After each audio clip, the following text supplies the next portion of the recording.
This evening, stakeholders react to President Tinubu's meeting with Ogoni leaders. Court adjourns Rivers Assembly leadership suit. Rivers Transport Commissioner condemns return of road tax forces.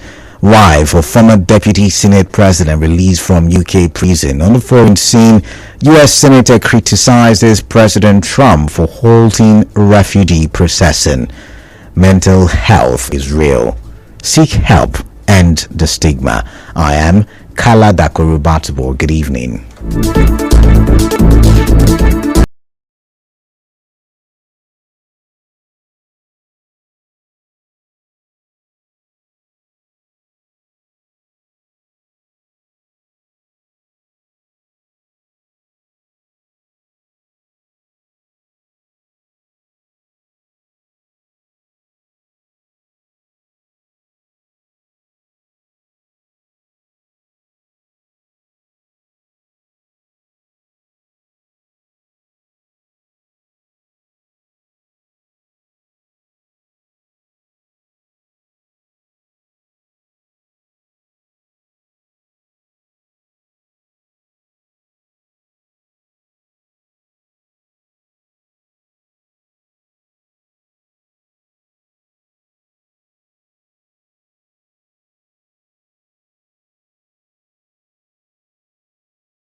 Welcome back now to the news in detail.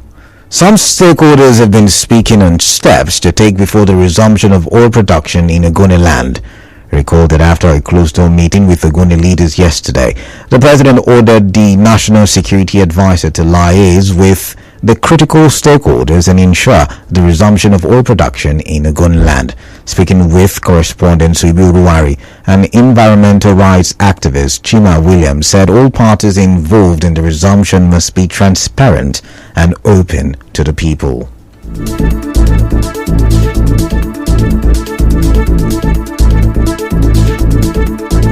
Yes, before resumption of oil operations in Ogoni land, there is the critical need for a comprehensive discourse with the people of Ogoni land to agree on entry points and expectations from both sides. It is what should be done by the federal government, one, what should be done by those that want to resume the oil operation, the corporations or the companies that want to restart oil operation in Ogoni land, and then expectations on what the Ogonis themselves are expected to do. Mr. Williams also advised that any company to must enter into what we call environmental bonds.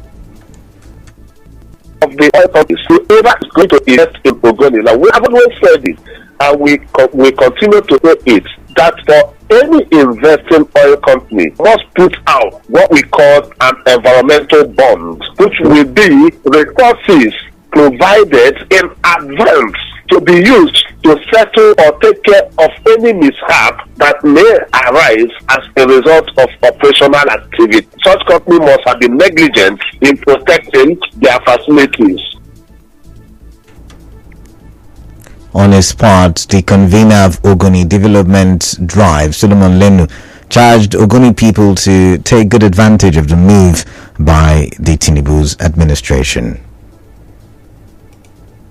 Whatever crisis that there may have been, at least I feel as a person that it is time that we come back to the negotiation table, because the Ogonis still remains the people who are losing the most because of lack of economic activities in Ogoni land. As we speak today, there are no pipelines in Ogoni soil. During the crisis, all pipelines were evacuated. So even if the Ogonis agree today to say, okay, let us start oil production, it's still going to take an upward of 3 years or more before the actual activity of exploring oil will take place. Mr. Lenu further spoke on his concerns and fears. Majority of the people who are complaining today are people who wanted to be on that delegation to the presidency but were not called up. The only concern which I think would have been very, very congenial to make is that the negotiations should not be left in the hands of the politicians, because politicians have a way of thinking about themselves, and just a little political offer now, they will forget about the generality of the people. They will forget about the main thing that they would have demanded for the generality of the people. So the negotiations should not be left in the hands of the politicians alone. That should be a genuine concern. The Federal High Court in Port Harcourt is adjourned to February the 17th, 2025 for the adoption of court processes in the suit challenging the legitimacy of Martin Amaewhule and 26 orders as Speaker and members of the Rivers State House of Assembly. Factional Speaker Victor Okojumbo, Sokari Goodboy, and another lawmaker filed a suit alleging that Amaewhule and the others defected from the People's Democratic Party to the All Progressives Congress. During today's proceedings, the processes filed by the lawyer representing Martin Amaewhule and 14 others, Ferdinand Obey, were reportedly missing from the court's case file. Obey requested an adjournment to trace the documents, a move that was unopposed by other parties. Correspondent Emeka Otuka reports that the presiding judge, Justice Emmanuel Ubile, granted the request and adjourned the case till February the 17th for the adoption of all filed processes.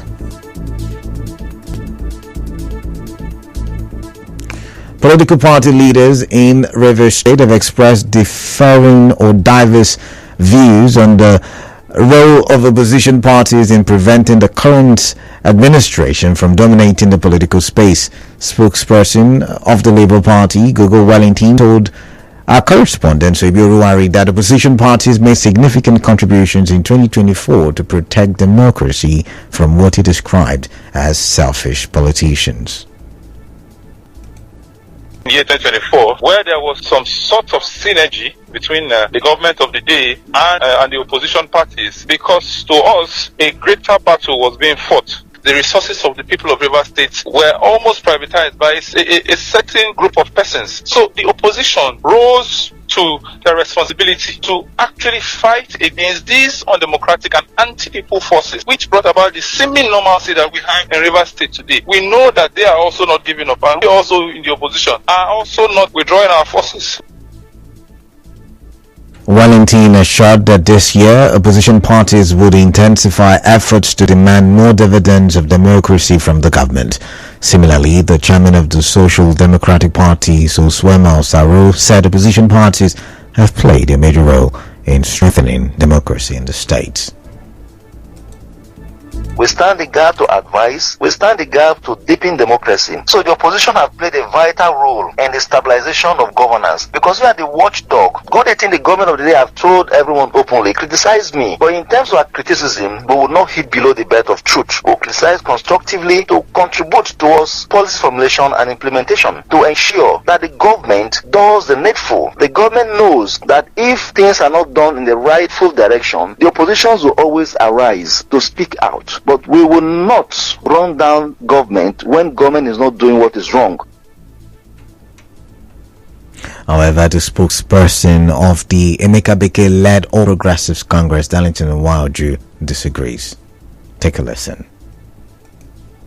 Between 2014 and today, has political parties, have they evolved? My answer is no, because I do not see any novel thing, a strong difference that happened in 2014 in terms of opposition politics. It has been the same method, it has been the same style. Opposition ordinarily should be a contestation of ideas. But what you see happen in Rivers State is the politics of hate. People only canvass opinions and positions when it seems not to be favoring them. In other news, the State Commissioner for Transport, Collins Onuwa, has condemned the return of fraudulent individuals posing as members of road decongestion task forces and other road-related committees. In a statement by Vice Press Secretary Promise Chimenem Amadi, Prince Onuwa reiterated that the ban on road decongestion task forces remains in place. He said that the Ministry of Transport will inform the public through official channels once legitimate road task force committees are reconstituted.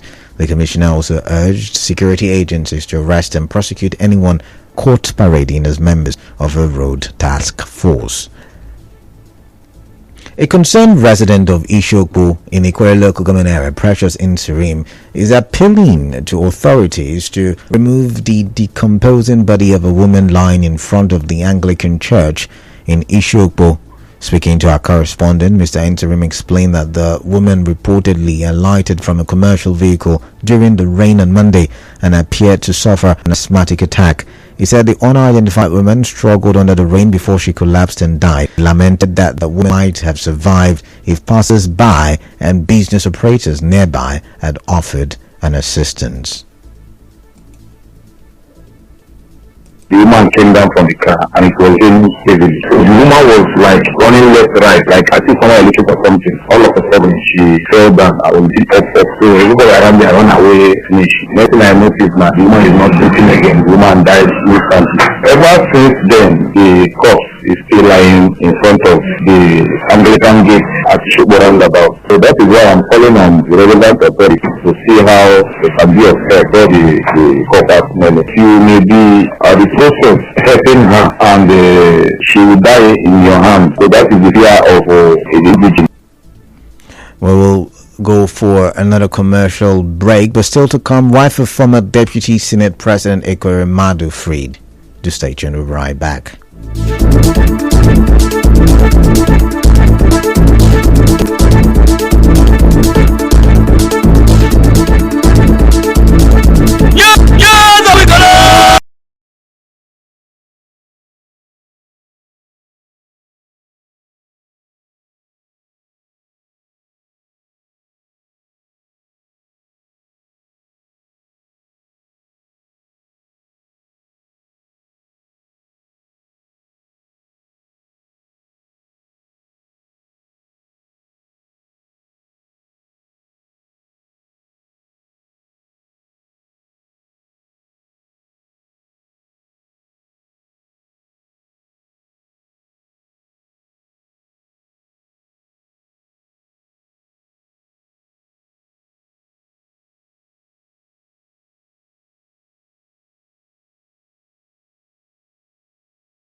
Welcome back now to the rest of the newscast. The chairman of Degema local government area, Agiriye Monima Hari, led a high-level delegation to Bukuma community in Rivers State to evaluate the extensive damage caused by an oil spill following a recent fire outbreak at the OML-8 wellhead owned by the Nigerian National Petroleum Company Limited and NPCL. During the visits to the palace of the Wamwama of Bukuma, King Stephen Jeremiah Tobins, Dr. Monima Hari reaffirmed his commitment to supporting the affected community. He pledged to prioritize the provision of clean drinking water and other essential resources to ease the hardships faced by residents.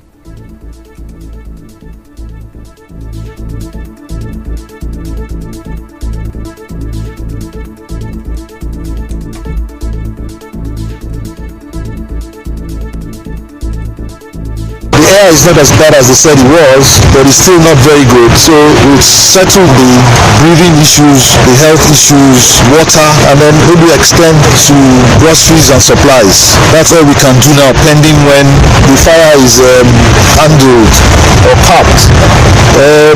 Then we can now go into reassessment of the damage, and that is when we can make appropriate pronouncements on what got destroyed and so on, and then start thinking of remediation.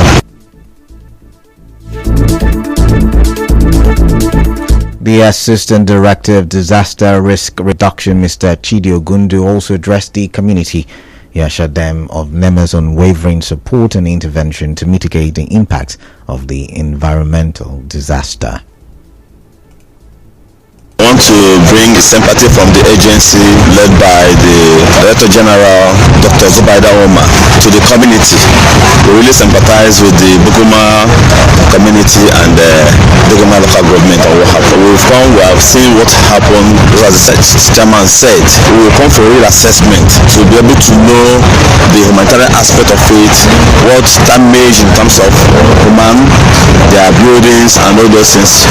When we do that, we will now take the information to the appropriate portal and they will do the needful. Speaking on behalf of the community, Dr. Pastor Igbarima Fubara expressed concern over the deteriorating condition of NNPCL's oil facilities. He emphasized that the disaster could have been prevented with proper maintenance of the infrastructure. The visit included representatives from NEMA.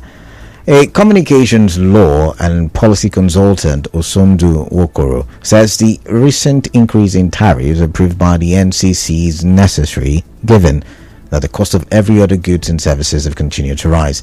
Mr. Wokoro, former regulatory affairs director at a telecommunications company in Nigeria, spoke in an interview with correspondent Constance Rele Mega.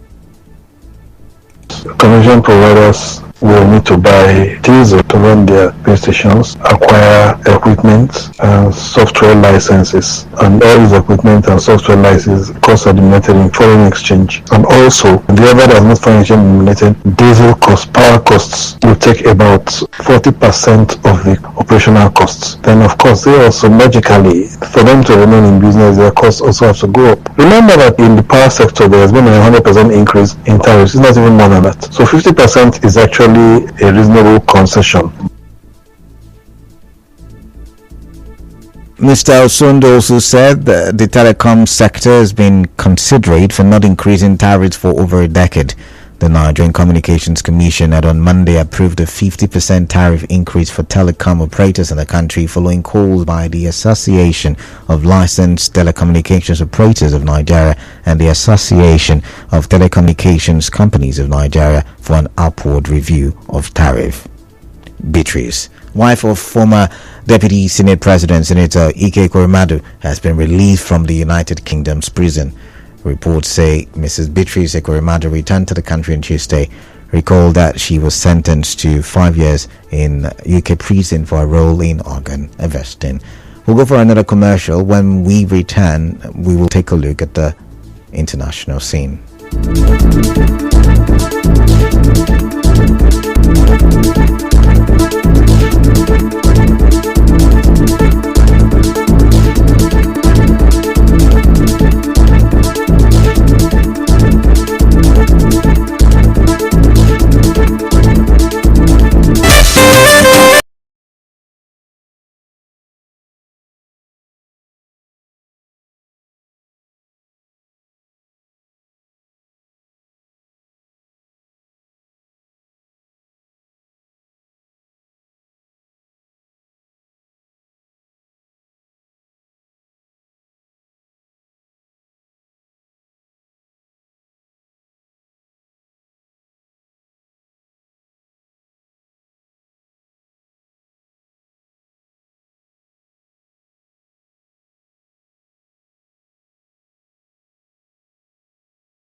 back, let's take a look at the international scene. Democratic Senator John Shaheen, who sits in Foreign Relations Committee, says the U.S. is turning its back on those in need. Comments come after the State Department reportedly halted all refugee travel and processing to the U.S.